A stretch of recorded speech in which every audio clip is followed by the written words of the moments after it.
In a market where an iPhone can cost up to 2 lakh rupees, you'd want to know what can a phone that costs up to 15,000 really offer? Because the Moto G series in India has a reputation of offering performance-packed smartphones, and that too in a budget. And the newly launched Moto G67 Power promises to do that. Now, you'd be wondering, what can you really get for 15,000 rupees in this phone, and whether there have been any compromises?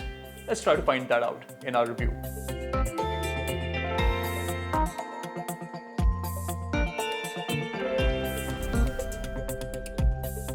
The Moto G67 Power looks surprisingly premium for its price. Under 9mm, this is a sleek package with a vegan leather finish at the back.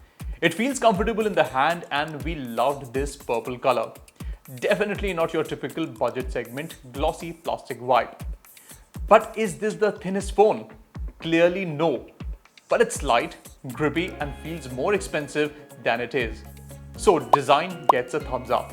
Now get this phone comes with a 6.7-inch OLED display with a 120Hz refresh rate. Now, the iPhone 16, even that doesn't have a 120Hz refresh rate screen. So yeah.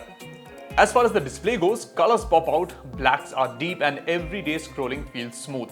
Watching videos on this screen actually feels like on a premium device. I will confess, it's not the brightest in harsh sunlight, but for content consumption, social media, and casual gaming, it does more than enough. Now let's talk about the department where I feel the company has really cut corners, which is the performance side, because this smartphone comes with the Snapdragon 7S Gen 2 processor. Now this is a processor that was launched almost 2 years ago. So when it comes to benchmark testing, as you can see, this really won't win any contest. But as far as daily performance drivers go, this one is decent enough. Apps open quickly, multitasking is smooth thanks to 8GB RAM, expandable virtually up to 24GB, and for everyday use, this thing is surprisingly decent. Light to moderate gaming is fine, and for the average user, the phone is completely reliable. And the software experience: clean Android 15 with a promise of 3 years of software updates, minimal bloat, and all Moto gestures. Plus, it comes with Google Gemini built in, so AI lovers get something to play with too. It also has Dolby stereo speakers, but the sound blasts if you go full volume, and that's never pleasant. Now let's move to the camera section, and I must tell you that this smartphone comes with a feature that even the latest iPhone 17 series has. What feature? Take a guess. And that feature is dual recording, a feature for the one who makes a lot of social media content. Even though it has a 50-megapixel Sony sensor at the back, the camera isn't flagship level. I mean, it showed impressive results in both day and night time, but then they look like they've been taken from a 15,000 rupee phone. The colors are decent, the details are solid, and OIS helps with steadiness. What about low light? Well, acceptable shots, but not class leading. And don't expect night photography to be magic here.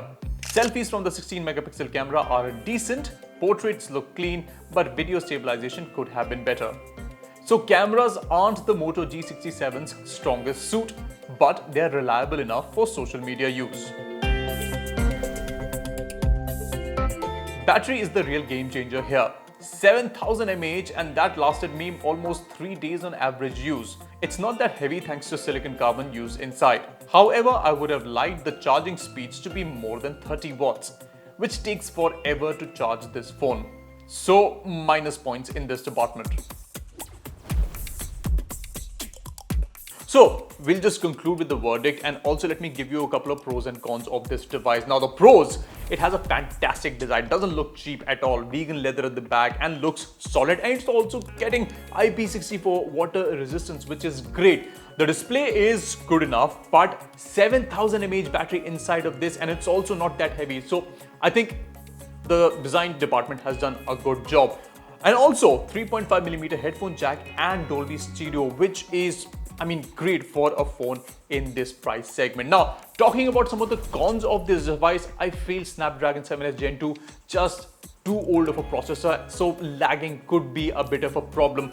Otherwise, yes, brightness could have been better if I use the phone outside, but to count out, I won't say it's really a bad phone, and Motorola has just given you a very practical option under 15,000 rupees if you're looking for a clean Android experience, and that too from a brand that's recognizable like the Moto G67 Power.